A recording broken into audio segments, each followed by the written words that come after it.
یا رسول اللہ، تیرا کھاواں میں تیرے گیت گاواں یا رسول اللہ، تیرا کھاواں میں تیرے گیت گاواں یا رسول اللہ، تیرا میلاد میں کیوں نہ، تیرا میلاد میں کیوں نہ مناواں یا رسول اللہ، پکارو یا رسول اللہ۔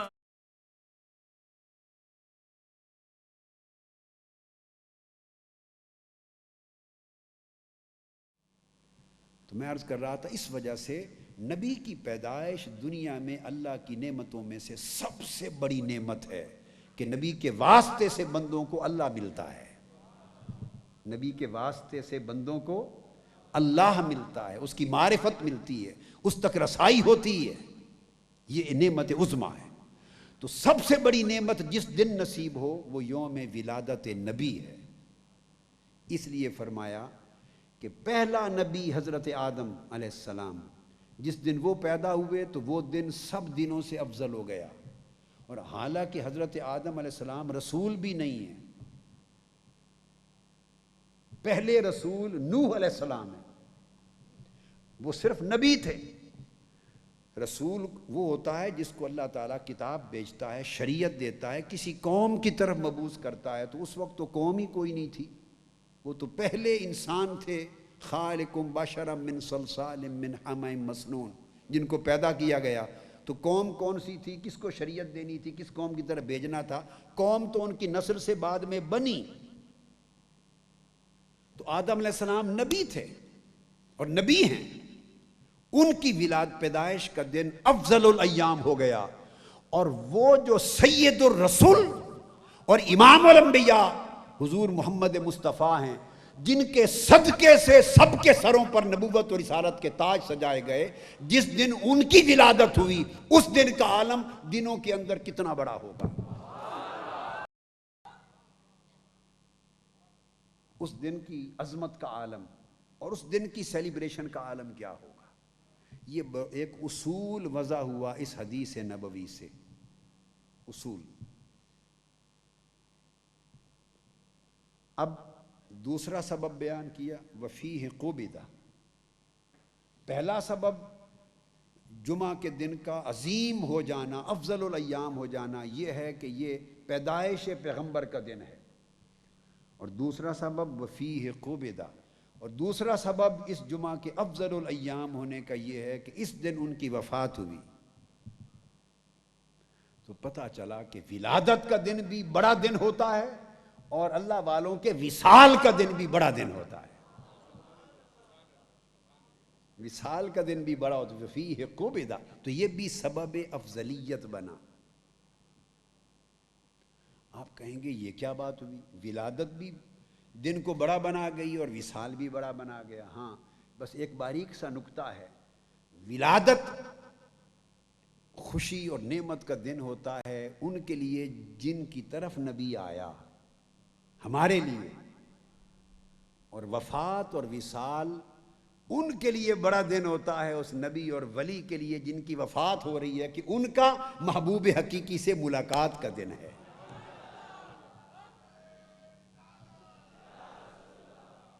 میلاد کا دن ہمارے لیے بڑا ہے اس لیے کہ ہمیں ملے اللہ کے محبوب، اس دن ہمیں ملے، حضرت آمنہ کی گود میں آئے۔ اور ایک ہم ہی کے لیے بڑا نہیں، جس دن آقا کی ولادت ہوئی وہ تو کعبے کے لیے بھی بڑا دن تھا۔ وہ دن تھا کہ کعبے نے بھی صدیوں سے اس کے اندر بت سجائے گئے تھے، مگر کعبہ کبھی لرزا نہیں تھا۔ 360 بت تھے، نصب تھے، بت تھے، پوجا ہوتی تھی۔ وحدت قدہ ابراہیمی شرک کا گڑھ بن گیا تھا، مگر کعبہ خاموش اپنے حال پہ کھڑا تھا۔ حضور کی ولادت کا دن تو کعبۃ اللہ کے لیے بھی کتنی مسرت و راحت اور نعمت کا دن تھا کہ ادھر حضور کی ولادت ہونا تھی، کعبہ بھی وجد میں آ گیا، اور کعبے نے اس دن کہا سارے پتھروں اور بتوں آج اونھے منہ گر کے پاش پاش ہو جاؤ۔ تو کعبے کے اندر سجائے گئے سب بت پاش پاش ہو گئے۔ تو ہر شے کے لیے خوشی کا دن تھا، اور حجر اسود کے لیے بھی خوشی کا دن تھا۔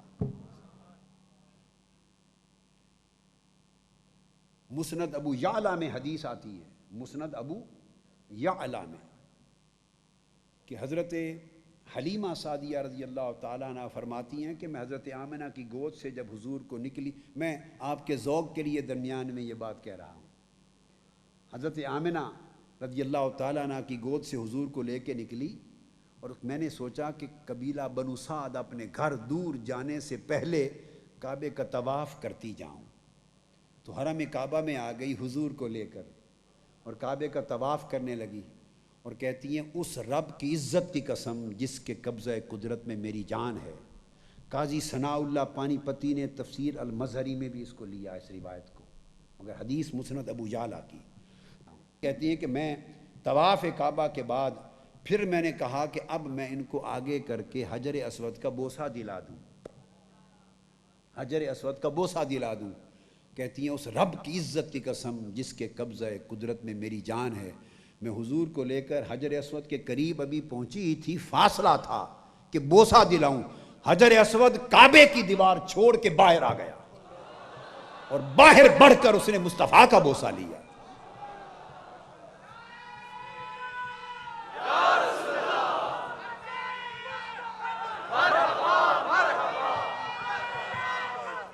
تو خیر، اس سے معلوم ہوا کہ یہ دن حضور کی ولادت کا جو دن ہے، یہ ہر شے کے لیے خوشی کا دن ہے، زمین و آسمان کی پوری کائنات کے لیے مسرتوں کا دن ہے۔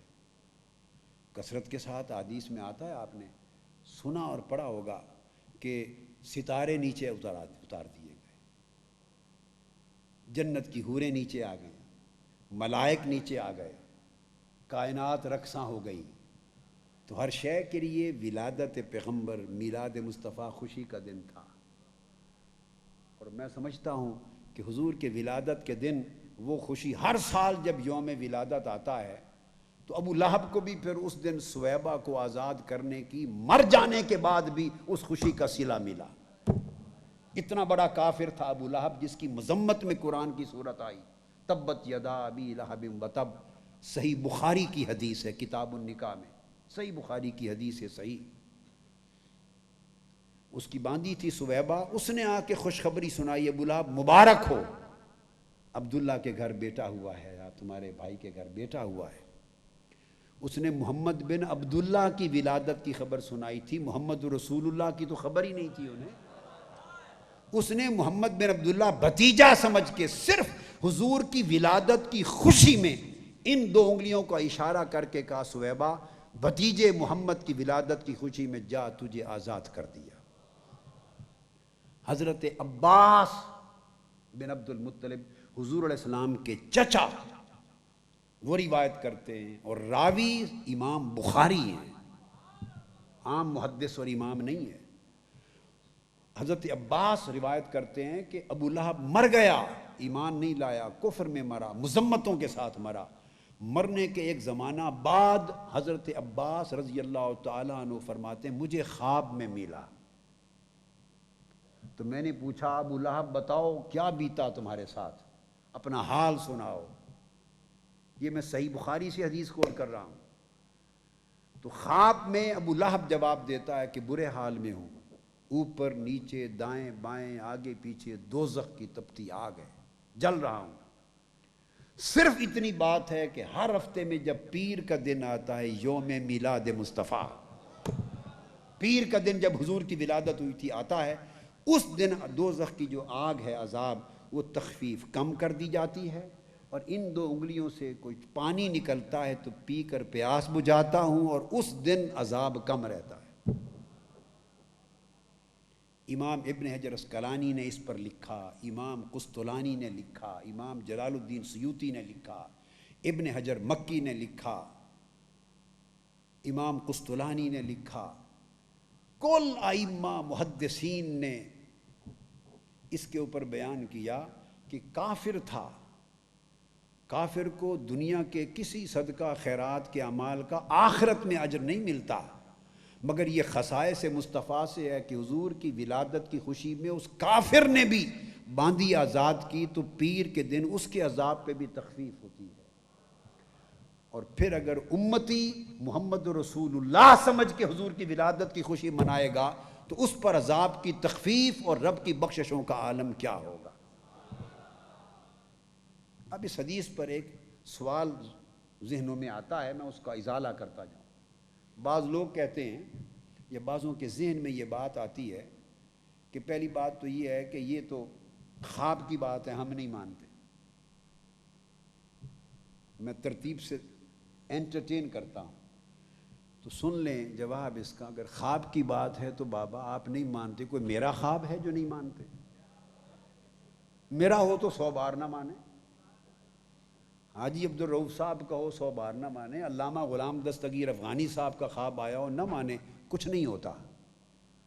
ہمارا اگر خواب ہے ہم بیان کریں، مان لیں نہ مان لیں، ایمان کو کوئی فرق نہیں پڑتا. اگر خواب ہے تو خواب عباس بن عبد المطلب حضور کے چچا بیان کر رہے ہیں، اور آپ کیسے نہیں مانتے؟ امام بخاری مان رہے ہیں. انہوں نے نہیں دیکھا کہ عباس بن عبد المطلب کا خواب ہے، انہوں نے خواب ہونے کے باوجود صحیح بخاری میں اس کو روایت کیا ہے. تو امام بخاری کا روایت کرنا حجت ہو گیا،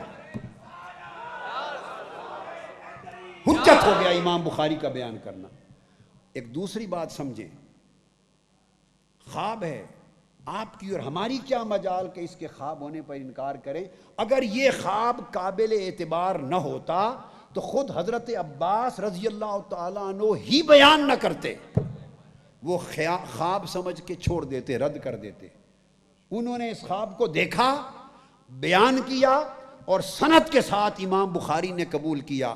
تو اس خواب کو حضرت عباس نے قابل حجت مانا تو بیان کیا، امام بخاری نے قابل حجت مانا تو روایت کیا.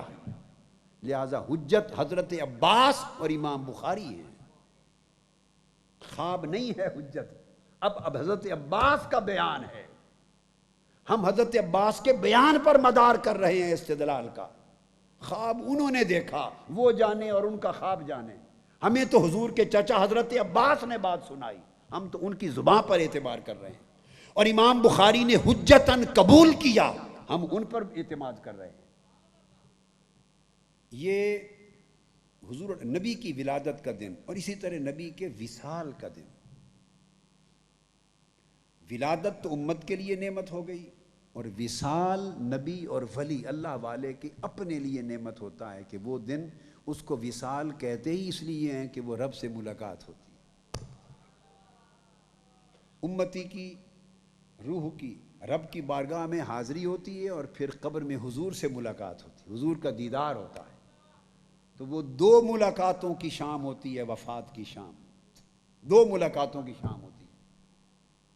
لہٰذا یہ ان کی خوشی کا دن ہوتا ہے کہ ہجر اور فراق کے لمحے کٹتے اور محبوب سے ملاقات کی شام آتی ہے. وہ خوش ہوتے ہیں، اس وجہ سے اس دن کو فضیلت. جس دن نبی خوش ہو، اس کی روح خوش ہو جائے کہ آج محبوب حقیقی سے ملاقات ہے، تو وہ بھی اس دن کو افضل بنا دیتی. اور تیسرا فرمایا وفیہ النفخۃ وفیہ الصاعقہ، اور اس دن وہ سخت آواز آئے گی جو قیامت لائے گی.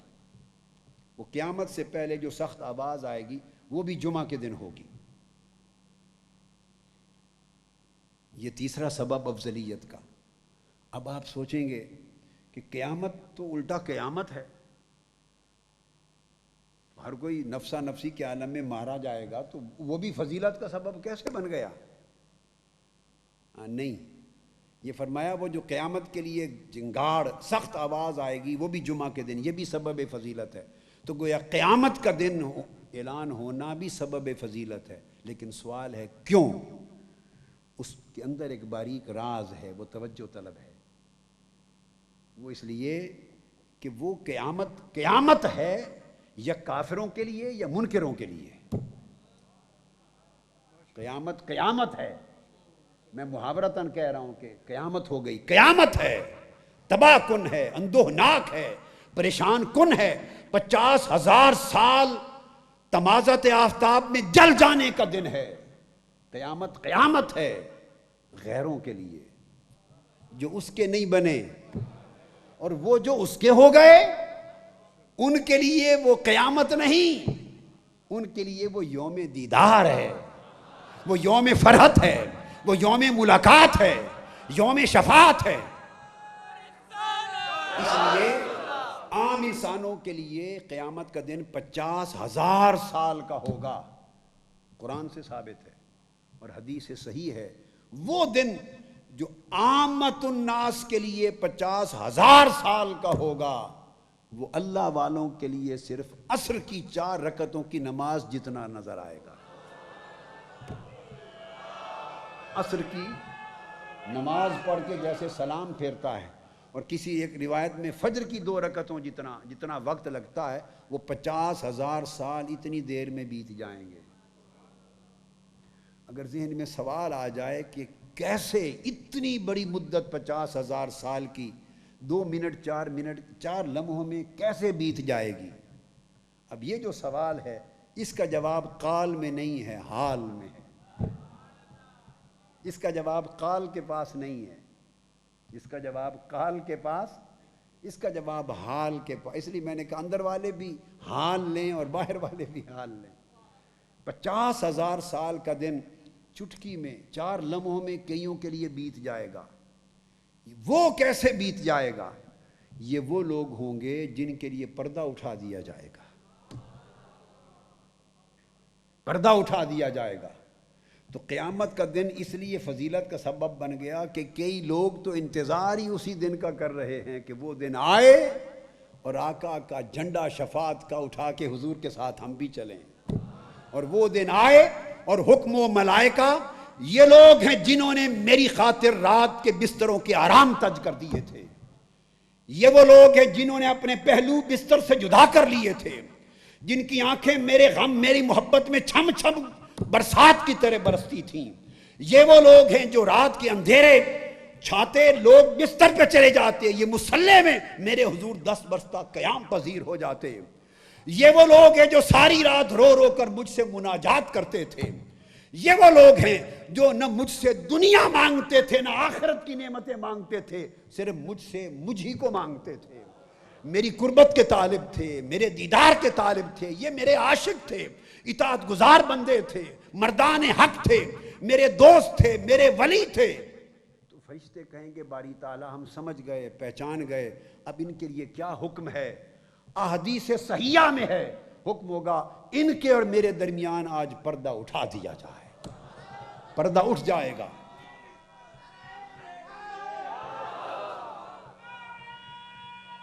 پردہ اٹھا دیا جائے گا، اچانک آواز آئے گی، سلام کی بات ہو رہی تھی، اچانک آواز آئے گی، وہ سنیں گے السلام علیکم، آواز آئے گی السلام علیکم، وہ چونک کے دیکھیں گے کس نے ہمیں سلام کیا ہے، کس نے سلام کیا ہے، اوپر اٹھا دیکھیں گے وہ جلوہ نور نظر آئے گا، پوچھیں گے سلام کرنے والے تو کون ہے؟ حکم ہوگا تمہارا رب ہوں، تمہارا رب ہوں۔ اس کے بعد حدیث کے لفظ ہیں وَيَنْظُرُ ہائے ہائے ہائے ہائے، حدیث کے آگے الفاظ ہیں جب پردہ اٹھ جائے گا حکم ہوگا تمہارا رب ہوں، اور پھر وَيَنْظُرُ إِلَيْهِمْ وَيَنْظُرُونَ إِلَيْهِ، وہ پھر ایک دوسرے کو تکتے ہی رہ جائیں گے۔ رب اپنے محبوب بندوں کو تکنے لگے گا، رب ان کو تکتا رہے گا، وَيَنْظُرُونَ إِلَيْهِ، وہ اس کو تکتے رہیں گے۔ ارے اب اس تکنے کا حال کیا ہوگا وہ صاحبان قال کیا جانے۔ رموز سر دل بے دل چدانت، جس نے چک کے ہی نہیں دیکھا اس کو ذائقہ کیا معلوم، اور جس نے تک کے نہیں دیکھا اسے کیا معلوم تکنا کیا ہے۔ اگر اس تکنے کی لذت پوچھنی ہے تو جاؤ زنان مصر سے پوچھو، زنان مصر سے پوچھو، جن کی درخواست پر حضرت یوسف نے ایک لمحہ بھر کے لیے پردہ اٹھا دیا تھا چہرے سے، ایک لمحے کے لیے پردہ اٹھا دیا تھا، اور زلیخا کی درخواست پر پردہ اٹھا کر بے نقاب چہرہ کر کے گزر گئے تھے۔ تو قرآن کہتا ہے وَقَطَّعْنَ أَيْدِيَهُنَّ فَلَمَّا رَأَيْنَهُ أَكْبَرْنَ وَقَطَّعْنَ أَيْدِيَهُنَّ وَقُلْنَ حَاشَا لِلَّهِ مَا هَذَا بَشَرًا، جب پردہ اٹھا اور ان کی نگاہیں حسن یوسف پہ پڑی تو تکبیر بلند ہو گئی، اللہ کی کبریائی کے نعرے نکل گئے، اور ہاتھ میں ان کے پھل تھے، چھریاں تھیں، تکتی رہیں، حکم تھا جب دیکھنا تو اپنے پھل کاٹنے لگ جانا، ادھر تکتی رہیں اور اپنے پھل گر گئے، ہاتھوں کو کاٹتی رہیں، کچھ ہوش نہ رہا، ہاتھ کٹتے رہے، خون بہتے رہے، اور زبان سے ایک ہی بات نکلتی رہی، خدا کی قسم یہ تو بشر نہیں ہے، خدا کی قسم یہ تو بشر نہیں ہے۔ حالانکہ وہ پیغمبر ہیں، اور پیغمبر کی بشریت کا انکار کرنا کفر ہے، نبی کی بشریت کا انکار، مطلقاً انکار کرنا کفر ہے۔ اللہ پاک عالم بشریت میں سے پیغمبر کو اٹھاتا ہے، تو بشریت کا انکار ہو نہیں سکتا، مگر قربان جائیں اس کی شان پر، وہ اس کی بشریت کا انکار کر رہی تھی، یہ تو بشر نہیں، اور رب نے ان کا یہ انکار بھی قرآن میں بیان کر دیا۔ واہ واہ واہ، ان کے انکار بشریت کی ادا بھی پسند آ گئی، حالانکہ ہے خلاف واقعہ، بات درست نہیں، انکار بشریت کا کر رہی ہیں، مگر چونکہ محبت کی فنائیت میں کر گئیں، رب نے اس کو بھی بیان کر دیا، اور بعد میں رد بھی نہیں کی، اس کے بعد اگلی آیت میں نہیں کہا غلط کہہ رہی ہو یہ تو بشر ہے، نہیں، وہ جانتا تھا کہ حال میں کہہ گئی ہیں، غلبہ حال میں کہہ گئی ہیں، تو جب حال غالب ہوتا ہے تو بات بات پہ گرفت نہیں کرتے، اللہ کی سنت ہے۔ تو جب تک دیکھا نہیں تھا، زنان مصر نے جب تک دیکھا نہیں تھا، پورے مصر میں شور تھا، زلیخا غلام پر عاشق ہو گئی، ہاتھ کے خریدے ہوئے غلام پر، ایک لڑکے پر، ایک غلام پر عاشق ہو گئی، پورے شہر میں شور تھا، اور جب تک لیا تو زبانیں بند ہو گئی۔ تو یہ جو جھگڑے رہتے ہیں نا نور بشر کے اس سوسائٹی میں، یہ سارے جو مناظرے جھگڑے بدقسمتی سے ہوتے رہتے ہیں، مجھے تو یہ سمجھ میں آئی ہے ساری زندگی میں کہ یہ سارے نہ تکنے کے جھگڑے ہیں، ہائے بس یہ نہ تکنے کے جھگڑے ہیں۔ اب جنہوں نے تکا ہی نہیں وہ جھگڑا نہ کریں تو کیا کریں، وہ مناظرے نہ کریں تو کیا کریں، فتوے نہ لگائیں تو کیا کریں، گلے ہی پھاڑیں گے جب تکا ہی نہیں ہے۔ اگر میں ساری رات آپ کو سیب اور کیلا سمجھاؤں، ساری رات صبح تک، اور آپ نے عمر بھر نہ کبھی سیب کھایا ہو نہ کیلا کھایا ہو، ساری رات خطاب سن لیں، دلائل سن لیں، اس کی کانسٹیٹیوشن سن لیں، اس کے ایلیمنٹس انگریڈینٹس سن لیں، پوری بات کے بعد اب آپ سے پوچھوں کہ بتاؤ ذائقہ کیا ہے، تو پورے دلائل پڑھ کر پوری کتاب پڑھ لیں سیب اور کیلے پر، تو ذائقہ سمجھ میں آ جائے گا؟ یا مجھے کہیں کہ آقا ابھی قادری صاحب آپ ہمیں دلائل سے ذائقہ سمجھا دیں، تو میں کہوں گا یہ بتانے کی بات نہیں، کھانے کی، چکھنے کی بات ہے۔ جو چیز چکھنے سے معلوم ہوتی ہے وہ بتانے سے سمجھائی نہیں جا سکتی، تو کچھ چیزیں تکنے سے معلوم ہوتی ہیں۔ یہ حسن یوسف کا تکنا تھا کہ وہ اپنے ہاتھ کاٹ بیٹھی اور انہیں ہوش نہ رہا، اور وہ حسن الوہیت کا تکنا ہوگا، قیامت کے دن حسن الوہیت کا تکنا ہوگا۔ تو جب تکیں گے ینظرون الیہ، جب آنکھوں میں آنکھیں پڑیں گی اس کی شان کے لائق، اللہ کا تکنا اس کی شان کے لائق، بندوں کے ساتھ تشبیہ نہیں ہے۔ تو جب وہ جلوہ یار پہ آنکھیں پڑے گی تو 50,000 کیا 50 کروڑ سال بھی بیت جائیں تو آنکھ جھپکنے کا ہی نہیں پتہ چلے گا۔ جب آدمی مست ہوتا ہے تو خبر نہیں رہتی کتنی صدیاں بیت گئیں۔ اس لیے قیامت کا دن بھی نعمت کا دن ہے کئیوں کے لیے، اور جو اس کے نہیں بنے ان کے لیے قیامت ہے، ان کا حساب و کتاب ہے۔ جو اس کے نہیں بنے وہ سچے ہیں، وہ سچے روتے ہیں کہ قیامت میں کیا نعمت ہوئی، کیونکہ ان کا تو عذاب ہے، حساب و کتاب ہے۔ اور جان لو کہ بہت سوں کا حساب و کتاب ہوگا، اور بہت سوں کا قیامت میں نہ کوئی حساب ہوگا نہ کتاب۔ حضور نے فرمایا میری امت کے، صحیح بخاری کی حدیث ہے، حدیث صحیح، اور مسلم میں بھی متفق علیہ، حضور نے فرمایا میری امت کے 70,000 افراد ایسے ہیں، آپ بخاری، مسلم، ترمذی، ابو داؤد، سیاستہ کی کتب کے ابواب الشفاعت کو اٹھا کے دیکھ لیں، حضور نے فرمایا 70,000 افراد ایسے ہیں جن کو بغیر حساب و کتاب کے جنت میں بھیجا جائے گا، بغیر حساب و کتاب کے۔ بلکہ جب پہلی شفاعت ہوگی، آقا علیہ السلام جب پہلی شفاعت کریں گے تو صحیح بخاری میں آتا ہے کہ پہلی شفاعت ہی یہ ہوگی کہ اللہ تعالیٰ قبول کر کے فرمائیں گے محبوب آپ کی امت میں سے جن کا حساب و کتاب ہم نے لینا نہیں انہیں دائیں طرف والے دروازے سے تو سیدھا جنت میں ہی بھیج دیں، جو رہ جائیں گے پھر ان کے حساب کتاب کرتے رہیں گے۔ تو قیامت کئیوں کے لیے اس معنی میں قیامت ہے، کئیوں کے لیے دوسری اور معنی میں قیامت ہے۔ ذکر جب چھڑ گیا قیامت کا، بات پہنچی تیری جوانی تک۔ ایک قیامت اور بھی ہوتی ہے جس میں بندہ مدہوش ہو جاتا ہے، تو فرمایا یہ بھی سبب ہے افضلیت جمعہ کا۔ تو افضلیت بھی بیان ہو گئی، اسباب بھی بیان ہو گئے۔ اب سوال ہوا باری تعالیٰ افضلیت اور اسباب ہو گئے، اب اس دن جس دن تیرے نبی کی پیدائش ہوئی، اب اس دن کرنا کیا چاہیے؟ جو تیرے پیغمبر کی پیدائش کا دن ہے جمعہ، اب بتا اس دن کرنا کیا چاہیے؟ آقا علیہ السلام سے پوچھا تو حضور علیہ السلام نے فرمایا فَأَكْثِرُوا عَلَيَّ مِنَ الصَّلَاةِ فِيهِ، یہ چونکہ پیغمبر کی ولادت پیدائش کا دن ہے، اس دن کثرت سے مجھ پر درود و سلام پڑھا کرو، کثرت سے مجھ پر درود و سلام پڑھا کرو۔ فَإِنَّ صَلَاتَكُمْ مَعْرُودَةٌ عَلَيَّ، تمہارا صلاۃ، تمہارا درود و سلام مجھ پر پیش کیا جاتا ہے۔